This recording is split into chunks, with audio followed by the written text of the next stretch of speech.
जय श्री कृष्ण चैतन्य प्रभु नित्यानंद, श्री अद्वैत गदाधर श्रीवासादि गौर भक्तवृंदा।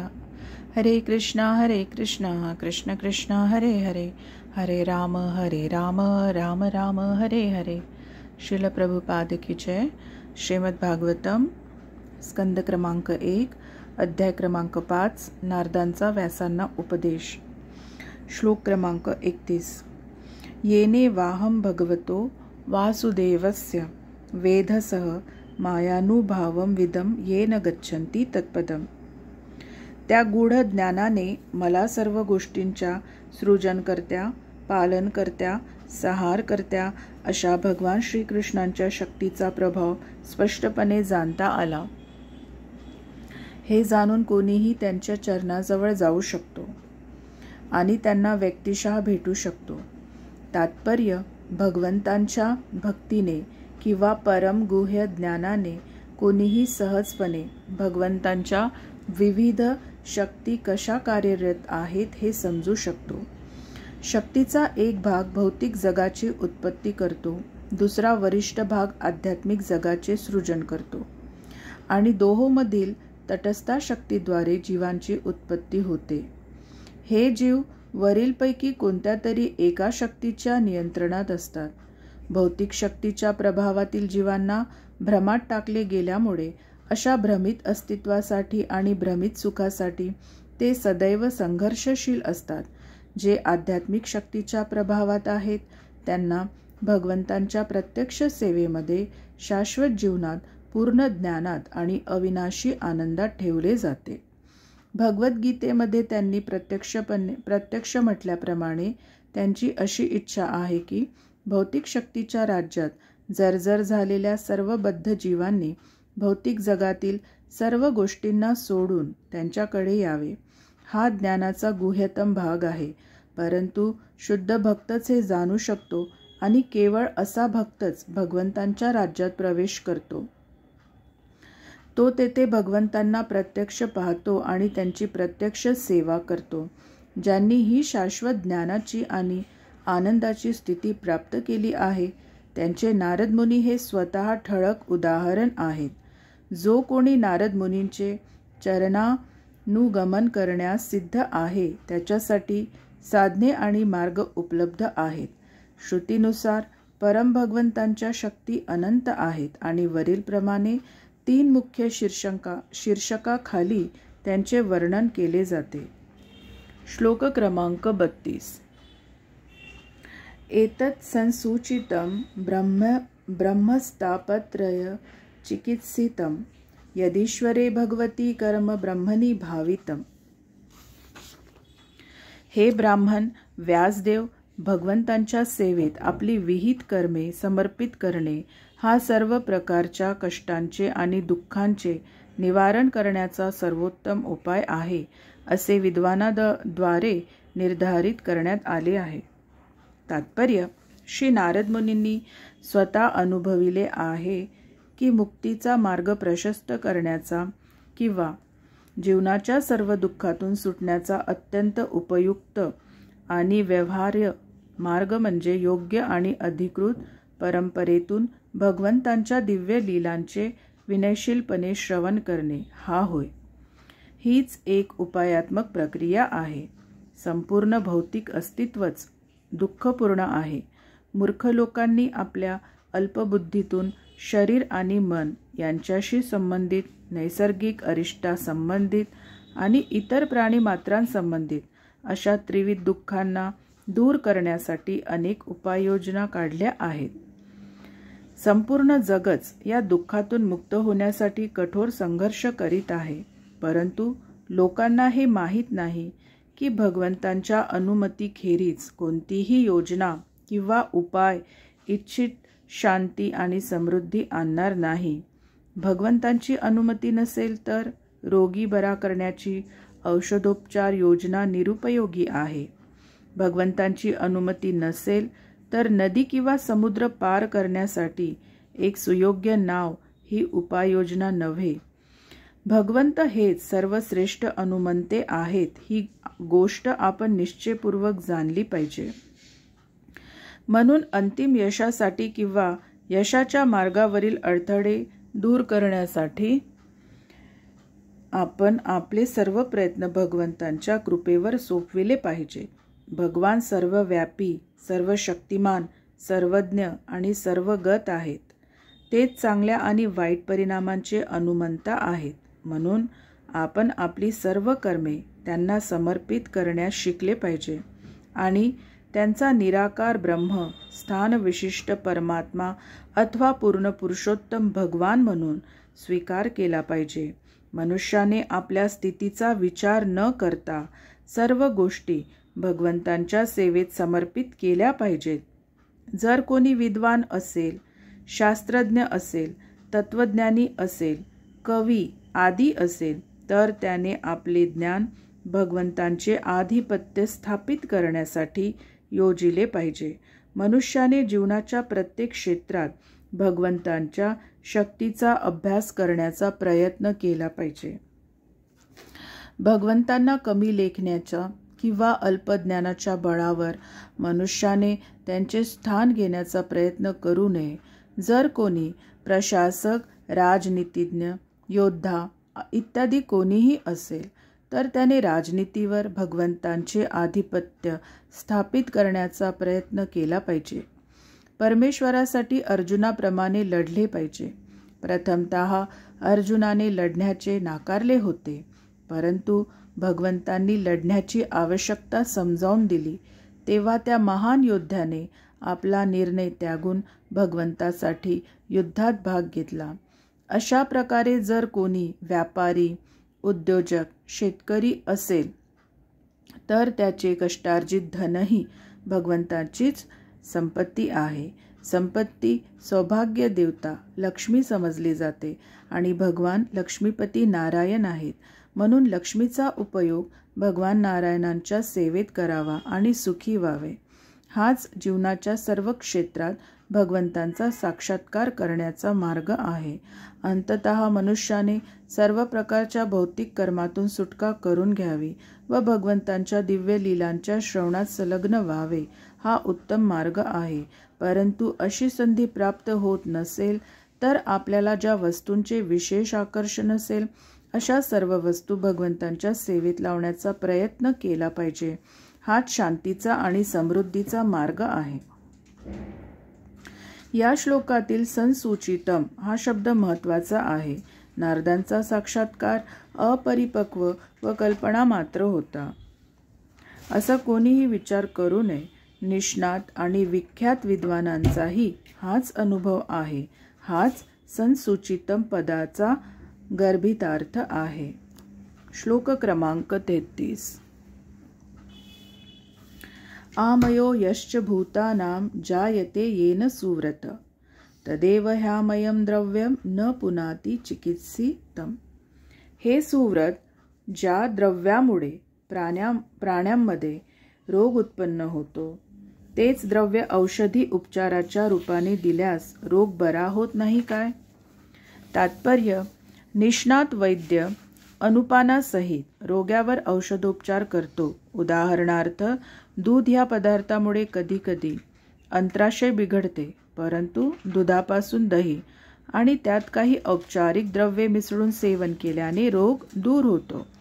अशाच प्रकारे भौतिक अस्तित्वातील त्रितापांचे भौतिक कार्याद्वारे किंवा योजनांद्वारे कधीही निवारण होणे शक्य नाही. अशा कार्यांना आध्यात्मिक वळण देणे आवश्यक आहे. उदाहरणार्थ, लोखंड अग्नीत टाकल्याने ते अग्नीप्रमाणे तप्त होते आणि अग्नीचेच कार्य करू लागते. त्याप्रमाणे भगवंतांच्या सेवेत नियुक्त केलेल्या गोष्टीचा भौतिक भाव तत्क्षणी बदलतो. हेच आध्यात्मिक यशाचे रहस्य आहे. आपण भौतिक प्रकृतीवर आधिपत्य मिळविण्याचा प्रयत्न करू नये आणि भौतिक गोष्टींचा अवहेरही करू नये. मनुष्याने प्रत्येक गोष्टीचा उपयोग भगवंतांच्या संबंधात करावा. व्यक्ताव्यक्त सर्व काही परमदिव्य व्यक्तित्वापासून प्रकट झालेले आहे आणि आपल्या अचिंत्य शक्तीने ती दिव्य वस्तूचे जडात आणि जड वस्तूचे दिव्यत्वात परिवर्तन करू शकते. म्हणून तथाकथित भौतिक वस्तू भगवंतांच्या श्रेष्ठ इच्छेने आध्यात्मिक भावात तत्काळ परिणत होऊ शकते. आवश्यक अट इतकीच आहे की त्यासाठी तथाकथित जड वस्तूंचा परमात्म्याच्या सेवेत उपयोग करायला हवा. आपल्या भौतिक रोगांचे निराकरण करण्याचा हाच एक उपाय आहे. तसेच दुःख, शोक, भयरहित अशा आध्यात्मिक स्तरावर स्वतःचा उद्धार करून घेण्याचा हाच एकमेव मार्ग आहे. अशा रीतीने जेव्हा सर्व गोष्टी भगवंतांच्या सेवेत समर्पित होतात तेव्हा सर्वत्र केवळ परमब्रह्माचाच आपल्याला अनुभव येईल आणि सर्वम खल्विदम ब्रह्म या वैदिक मंत्राचा साक्षात्कार होईल. श्लोक क्रमांक 34. एवं नृणां क्रियायोगाः सर्वे संस्तृती हेतवः त एवात्मविनाशाय कल्पन्ते कल्पिताः परे. अशा रीतीने जेव्हा सर्व कर्मे भगवंतांच्या सेवेत समर्पित होतात तेव्हा तीच कर्मे चिरकाळ बंधनाचे कारण असलेल्या कर्मवृक्षाचा विनाश करणारी ठरतात. तात्पर्य: भगवद्गीतेत प्राणीमात्रांना अखंडपणे व्यस्त ठेवण्याला कारणीभूत असलेल्या काम्य कर्मांची अश्वत्थ वृक्षाशी तुलना केलेली आहे, कारण निश्चितच त्यांची मुळे खोलवर गेलेली असतात. जोपर्यंत कर्मफळांचा उपभोग घेण्याची प्रवृत्ती आहे तोपर्यंत कोणालाही कर्म स्वभावानुसार एका शरीरातून दुसऱ्या शरीरात ठिकठिकाणी पुनर्जन्म घेत राहावा लागणारच. अशा भोगवृत्तीचे रूपांतर भगवत कार्य संपादनार्थ सेवावृत्तीत होऊ शकते. असे झाल्याने ते कर्मयोगात रूपांतरित होते.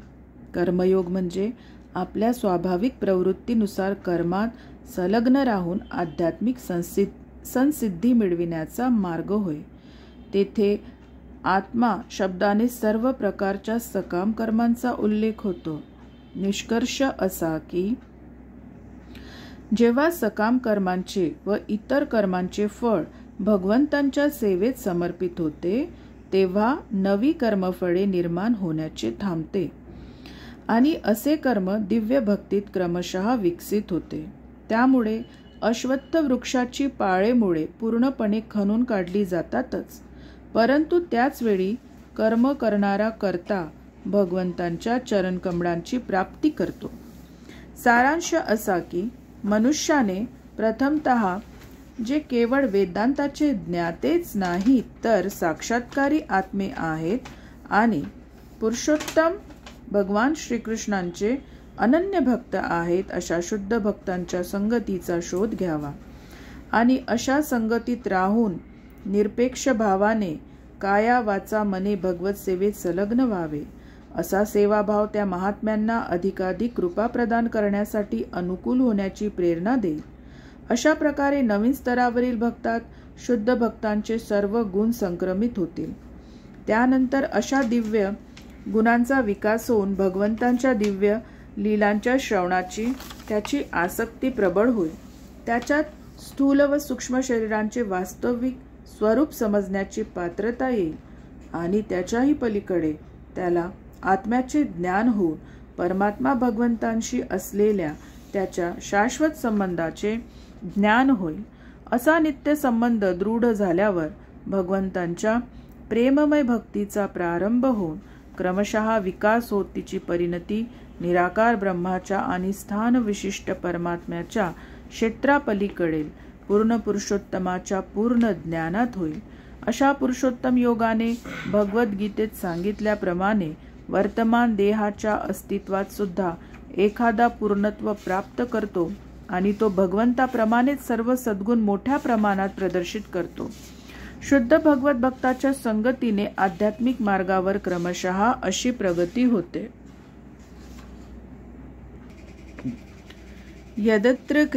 श्लोक क्रमांक 35. यदत्र क्रियते कर्म भगवत परितोषणम ज्ञानम यतत दधिनम ही भक्ती योग समन्वितम. या जीवनात भगवत कार्य संपादनार्थ त्यांच्या संतोषासाठी जे काही कर्म केले जाते त्याला भगवंतांची दिव्य प्रेममय सेवा अथवा भक्तियोग असे म्हणतात. ज्ञानही अधीनतेने भक्तियोगाचे अनुगमन करणारे आहे. तात्पर्य: सर्वसाधारणपणे अशी धारणा आहे की शास्त्रांच्या निर्देशानुसार काम्य कर्मे करून आध्यात्मिक साक्षात्कारासाठी आवश्यक असणारे दिव्य ज्ञान प्राप्त करण्यास कोणीही पात्र होऊ शकतो. काहींच्या मते भक्तियोग म्हणजे कर्माचे दुसरे रूप आहे, परंतु वस्तुतः भक्तियोग हा कर्म आणि ज्ञान यांच्यापेक्षा श्रेष्ठ आहे. भक्तियोग हा ज्ञानयोग किंवा कर्मयोग यांच्याहून वेगळा आहे. ज्ञान व कर्मावर तो अवलंबून नाही. उलट ज्ञान आणि कर्म भक्तियोगाच्या अधीन आहेत. श्री नारदांनी व्यासदेवांसमोर प्रशंसा केलेल्या या क्रियायोगाचे किंवा कर्मयोगाचे अनुसरण करण्याचा येथे समुपदेश देण्यात आला आहे, कारण मुख्य प्रयोजन भगवंतांना संतुष्ट करणे हे आहे. भगवंतांना असे वाटत नाही की त्यांच्या पुत्रांनी जीवांनी जीवनातील त्रितापांनी दग्ध व्हावे, त्या सर्वांनी आपल्याकडे येऊन आपल्या संगतीत राहावे असे त्यांना वाटते. परंतु भगवत धामात जाण्यापूर्वी भौतिकतेच्या प्रादुर्भावातून शुद्ध होणे आवश्यक आहे.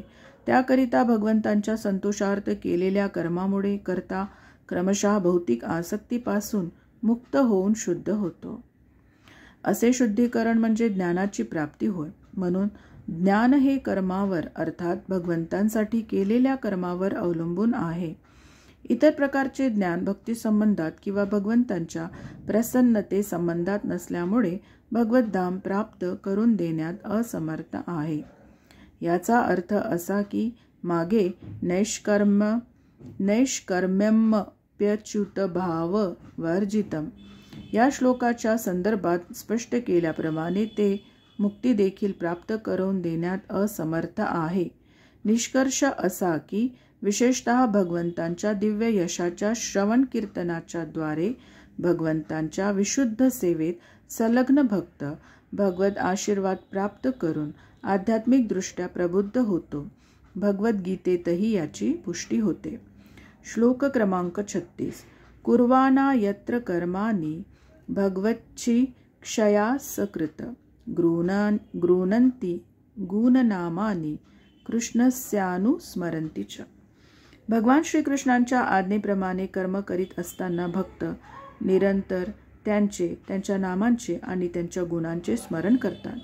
तात्पर्य: भगवंतांचा निष्णात भक्त आपल्या जीवनाला असे वळण देतो की वर्तमान जीवनाकरिता अथवा भावी जीवनाकरता सर्व प्रकारची कार्य करीत असताना तो निरंतर भगवंतांचे नाम, यश, गुण यांचे स्मरण करू शकेल.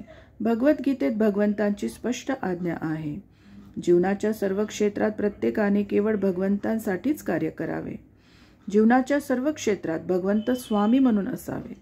वैदिक अनुष्ठानात इंद्र, सरस्वती, गणेश अशा कोणत्याही देवतेची पूजा करतेवेळी विधी असा आहे की कोणत्याही स्थितीत अशा यज्ञाची किंवा अनुष्ठानाची नियंत्रक शक्ती या रूपाने यज्ञेश्वर म्हणून विष्णूंचे प्रतिनिधित्व असावेच लागते. असे निश्चित केलेले आहे की एका विशिष्ट देवतेची एका विशिष्ट हेतूसाठी उपासना केली जावी. परंतु असे पूजानुष्ठान परिपूर्ण होण्यासाठी विष्णूंची उपस्थिती अनिवार्य आहे.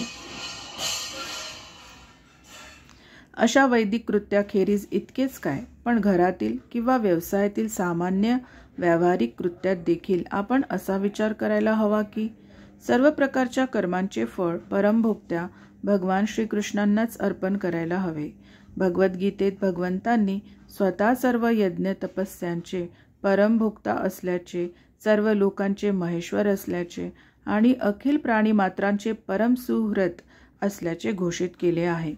केवळ भगवान श्रीकृष्णांव्यतिरिक्त इतर कोणीही सृजनातील प्रत्येक गोष्टींचा स्वामी असल्याचे विधान करू शकत नाही. शुद्ध भक्त यांचे निरंतर स्मरण ठेवतो आणि त्याच वेळी तो भगवंतांच्या नामांचे, यशाचे आणि गुणांचे वारंवार गायन करतो. याचा अर्थ असा की तो निरंतर भगवंतांच्या संपर्कात राहतो. भगवंत त्यांच्या नामाशी, कीर्तीशी अभिन्न असल्याने त्यांचे नाम, यश इत्यादींशी निरंतर संबंध राहणे म्हणजे प्रत्यक्षपणे भगवंतांच्या संपर्कात राहणे होय. भगवंतांच्या आज्ञा कार्यान्वित करता याव्यात म्हणून आपल्या आर्थिक मिळकतीच्या अर्ध्याहून अधिक भाग व्यय केला पाहिजे. आपण या कार्यार्थ आपल्या मिळकतीचा लाभच द्यावा असे नाही, तर भगवत भावनेचा प्रचार प्रसार करण्याची व्यवस्था देखील करायला हवी, कारण ही सुद्धा भगवंतांची आज्ञा आहे. भगवंत निश्चयाने सांगतात की जो विश्वभरातून त्यांच्या नामाचा यशाचा प्रचार प्रसार करण्यात संलग्न आहे त्याच्यापेक्षा त्यांना कोणीही अधिक प्रिय नाही. भौतिक जगातील वैज्ञानिक शोध देखील भगवत सेवेत संयुक्त करता येऊ शकतात. त्यांच्या भक्तामध्ये भगवद्गीतेच्या संदेशाचा प्रचार व्हावा आणि अशी त्यांची इच्छा आहे. ज्यांच्याजवळ तप, दान, विद्या इत्यादींचा संचय नाही त्यांना असा संदेश देण्यात येऊ नये. म्हणून अनिच्छुक लोकांना भक्तीत आणण्याचे प्रयत्न झाले पाहिजेत. याविषयी भगवान श्री चैतन्य महाप्रभूंनी एक अतिशय सरळ पद्धत शिकविली आहे. त्यांनी गायन, नर्तन आणि प्रसाद सेवन यातून दिव्य संदेश प्रचार करण्याची शिकवण दिली. अशा रीतीने आपल्या मिळकतीचा अर्धा भाग अध्यात्मासाठी व्यय करण्यात यावा.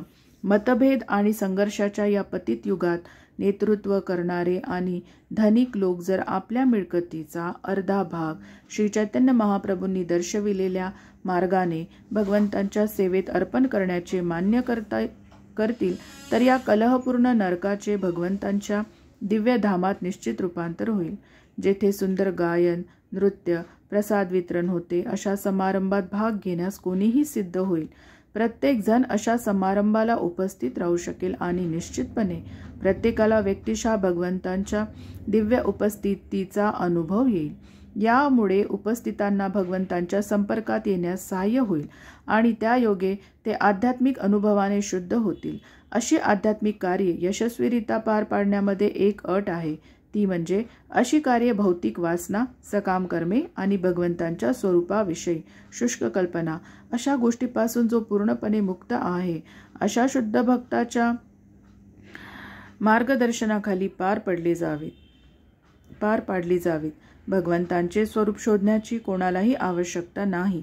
भगवद्गीतेमध्ये विशेष रूपाने आणि सामान्यपणे सर्वच वैदिक वाङ्मयामध्ये भगवंताद्वारे या विषयवस्तूचे प्रतिपादन करण्यात आले आहे. त्याचा यथारूपाने स्वीकार करून भगवंतांच्या आज्ञांचे दृढतेने पालन केले पाहिजे. त्यामुळे आपली पूर्णत्वाच्या मार्गाकडे वाटचाल होईल. कोणीही आपल्या मूळच्या स्थितीत राहू शकतो. या अनेक प्रकारच्या अडचणींच्या काळात कोणालाही आपली स्थिती बदलण्याचे कारण नाही. केवळ अट ही आहे की मनुष्याने भगवंताशी एकरूप होण्याविषयीच्या शुष्क तर्क वितर्क करण्याच्या सवयी सोडून दिल्या पाहिजेत आणि औडंबर व मिथ्या गर्व सोडून वर वर्णन केल्याप्रमाणे गुणसंपन्न अधिकारी भगवत भक्ताकडून भगवद्गीतेतील आणि भागवतातील संदेशाचा स्वीकार केला पाहिजे. त्यामुळे सर्व काही निसंशयपणे सफळ होईल. श्लोक क्रमांक 37. ओम नमो भगवते तुभ्यं वासुदेवाय धीमहि प्रद्युम्नाय अनिरुद्धाय नमः संकर्षणाय च. आपण भगवान वासुदेव आणि त्यांची तदेकात्मक रूपे प्रद्युम्न, अनिरुद्ध आणि संकर्षण यांच्या महिमेचे गायन करूया. तात्पर्य: पंचरात्रानुसार भगवंतांच्या सर्व विस्तारांचे आदी कारण नारायण आहेत. ही विस्तार रूपे वासुदेव, संकर्षण, प्रद्युम्न आणि अनिरुद्ध ही होत. वासुदेव आणि संकर्षण हे मध्यभागी डावीकडे आणि उजवीकडे असून प्रद्युम्न संकर्षणांच्या उजव्या बाजूला तर अनिरुद्ध वासुदेवांच्या डाव्या बाजूला स्थित आहेत. भगवान श्रीकृष्णांचा हा चतुर्व्यूह आहे. हा प्रणव ओंकाराने चालू होणारा एक वैदिक मंत्र आहे आणि ओम नमो धीमहि अशा दिव्य उच्चारण पद्धतीने त्याची स्थापना केलेली आहे. तात्पर्य असे की सकाम कर्माच्या क्षेत्रात असो किंवा प्रायोगिक तत्वज्ञानात्मक क्षेत्रात असो, कोणताही व्यवहार परमेश्वराच्या दिव्य साक्षात्काराकडे लक्षित नसेल तर व्यर्थ समजला जातो. नारदांनी स्वानुभावाने विशुद्ध भक्तीचा स्वभाव स्पष्ट केला आहे. त्यांनी भगवंत आणि जीव यांच्यामधील आंतरिक संबंध भक्तिमय कार्यातील संलग्नतेच्या प्रगत प्रक्रियेने क्रमाक्रमाने कसे दृढ होत जातात त्याचे स्वानुभावाने वर्णन केले आहे. भगवंतांच्या अशा दिव्य भक्तीच्या प्रगतीची परिणती भगवंतांच्या प्रेममय भक्तीत होते. त्यालाच प्रेम म्हटले जाते. भक्तीतील वेगवेगळ्या दिव्य प्रेम भावनांचा रस असे म्हणतात. कर्ममिश्रा आणि ज्ञानमिश्रा असे मिश्रा भक्तीचे 2 प्रकार आहेत. सूत गोस्वामींनी आध्यात्मिक गुरुकडून जे रहस्यमय ज्ञान प्राप्त केले होते त्या रहस्यमय ज्ञानासंदर्भात शौनकादी ऋषींनी प्रश्न विचारल्यावर त्या प्रश्नाचे स्पष्टीकरण करताना प्रारंभी या 33 अक्षरी मंत्राचे उच्चारण करण्यात आले. हा मंत्र 4 भगवत रूपांना किंवा त्यांच्या चतुर्व्यूहाला उद्देशून आहे. मध्यस्थ स्वरूप श्रीकृष्ण आहेत, कारण विस्तारित रूपे त्यांचा व्यूह आहे. येथे रहस्यमय संदेश हा आहे की आपण नेहमी वासुदेव, संकर्षण, प्रद्युम्न, अनिरुद्ध या विस्तारासहित भगवान श्रीकृष्णांच्या महात्म्याचे कीर्तन आणि स्मरण करावे. हे विस्तार विष्णू तत्वे किंवा शक्ती तत्वे अशा सत्यांचे मूळ अधिष्ठाते आहे. श्लोक क्रमांक 38. इति मूर्त्यभिधानेन मंत्रमूर्तिममूर्तिकं यजते यज्ञपुरुषं स समग्य दर्शनः पुमान्. अशा प्रकारे ज्यांचे रूप भौतिक नाही अशा पूर्ण पुरुषोत्तम भगवान विष्णूंची प्रातिनिधिक दिव्य ध्वनीच्या रूपात जो उपासना करतो तोच वास्तविकपणे द्रष्टा होय. तात्पर्य, आपली वर्तमान इंद्रिये भौतिक तत्वांनी निर्मित आहेत, म्हणून ती भगवान श्री विष्णूंचे दिव्य रूप अनुभविण्यामध्ये अपूर्ण आहेत. यास्तव संकीर्तनाच्या दिव्य विधीने त्यांची दिव्य ध्वनीच्या रूपात उपासना केली जाते. आपल्या अपूर्ण इंद्रियांच्या अनुभवाच्या क्षेत्रापलीकडील कोणत्याही गोष्टीचा अनुभव ध्वनीच्या रूपाने केला जाऊ शकतो. अत्यंत दूरवर्ती स्थानावरून कोणी हाक मारली तर त्या ध्वनीवरून मनुष्याची पूर्ण ओळख होऊ शकते. जर हे लौकिकात शक्य आहे तर अध्यात्मात का शक्य नाही? हा काही निराकार निराभास अनुभव नव्हे, हा वास्तविकपणे सच्चिदानंदमय दिव्य रूप असणाऱ्या दिव्य भगवंतांचा साक्षात्कार आहे. अमरकोश या संस्कृत शब्दकोशात मूर्ती शब्दाचे 2 अर्थ होतात, रूप आणि आपत्ती. म्हणून आचार्य श्री विश्वनाथ चक्रवर्ती ठाकूर यांनी अमूर्तिकम या शब्दाचा आपत्ती विना असा अर्थ स्पष्ट केला आहे. शाश्वत ज्ञानानंदमय रूपाचा अनुभव आपल्या मूळ दिव्येंद्रियांनी होऊ शकतो. ही इंद्रिये दिव्य मंत्र जपाने किंवा दिव्य ध्वनींच्या माध्यमाने विकसित होतात. असा दिव्य मंत्र अधिकृत आध्यात्मिक गुरुरूप पारदर्शी माध्यमाने प्राप्त होणे आवश्यक असते. जपाचा अभ्यासही आध्यात्मिक गुरुच्या मार्गदर्शनाखाली करावा लागतो. यामुळे आपण क्रमाक्रमाने भगवंतांच्या अधिकाधिक समीप येतो. अधिकृत आणि मान्य अशा पंचरात्र पद्धतीत या उपासना पद्धतीला मान्यता दिलेली आहे. पंचरात्र ही दिव्य प्रेम भक्तीची सर्वश्रेष्ठ प्रामाणिक संहिता आहे. अशा संहितेच्या साह्या वाचून कोणीही भगवंतांकडे जाऊ शकत नाही. तत्वज्ञानांच्या तर्कवितर्कांनी तर कधीही जाणे शक्य नाही. पंचरात्रिक विधी या कलह युगात व्यवहार्य आणि योग्यही आहे. आजच्या युगात वेदांतापेक्षा पंचरात्र शास्त्र अधिक महत्त्वाचे आहे. श्लोक क्रमांक 39. इमं स्वनिगमं ब्रह्मन् वेत्य मदनुष्ठितम् अदान्मे ज्ञानमैश्वर्यं स्वस्मिन् भावं च केशव. अशा प्रकारे हे ब्राह्मण, भगवान श्रीकृष्णांनी मला प्रथम वेदांच्या गुह्य भागात दडलेले दिव्य ज्ञान प्रदान केले. तदनंतर त्यांनी आध्यात्मिक वैभव आणि अंती आपली स्नेहपूर्ण प्रेम भक्ती प्रदान केली. तात्पर्य, दिव्य ध्वनीच्या उच्चारणाने भगवान श्रीकृष्णांशी जो संबंध प्रस्थापित होत असतो तो साक्षात सर्वसमर्थ श्रीकृष्णाहून भिन्न नाही. भगवंताकडे जाण्यासाठी हा निश्चितपणे परिपूर्ण विधी आहे. 10 नाम अपराधांना टाळून कृष्ण नामोच्चाराने भगवंतांशी स्थापन झालेल्या दिव्य संबंधाद्वारे भक्त भौतिक स्तरावरून पुढे जातो आणि त्याला वैदिक वाङ्मयाच्या आंतरिक अर्थाची तसेच दिव्यत्वातील भगवंतांच्या अस्तित्वाची जाणीव होते.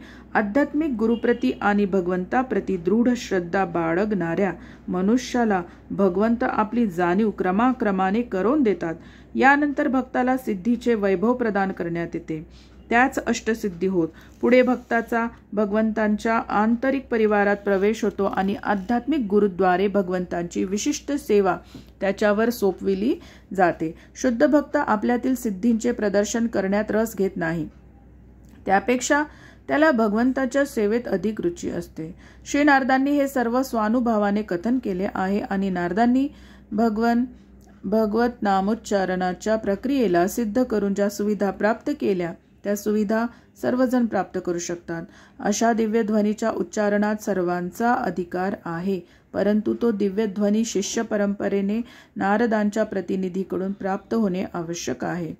श्लोक क्रमांक 40. त्वमप्यदभ्रश्रुत विश्रुतं विभोः समाप्यते येन विदाम बुभुत्सितम् प्राख्याहि दुःखेर मुहुरर्दितात्मनां संक्लेश निर्वाण मूषन्ति नान्यथा. स्वतःच्या अगाध वेदोक्त ज्ञानातून तुम्ही सर्व सामर्थ्यवान भगवंतांचे चरित्र जाणून घेतले आहे, म्हणून तुम्ही आता भगवत चरित्राचे गायन करा. त्यामुळे विद्वानांची जिज्ञासा शमेल आणि भौतिक तापाने त्रस्त झालेल्या जीवांचे क्लेश समाप्त होतील. वस्तुतः या विना अशा दुःखातून सुटण्याचा कोणताही मार्ग नाही. तात्पर्य: श्री नारद मुनी आपल्या व्यावहारिक अनुभवाद्वारे दृढतापूर्वक सांगतात की भौतिक कार्यांच्या सर्व समस्यांचे प्रमुख समाधान म्हणजे भगवंतांच्या दिव्य यशाचा विशाल प्रमाणात प्रचार करणे हे आहे. समाजात 4 प्रकारचे सज्जन लोक असतात आणि 4 प्रकारचे दुर्जन लोक असतात.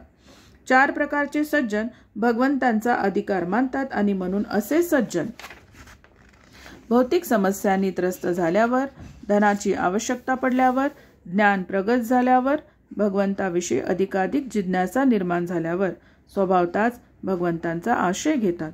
म्हणून नारदांनी व्यासदेवांना प्रगाढ वैदिक ज्ञानाच्या चाकोरीतून दिव्य भगवत ज्ञानाचा प्रसार करण्याचा समुपदेश दिला.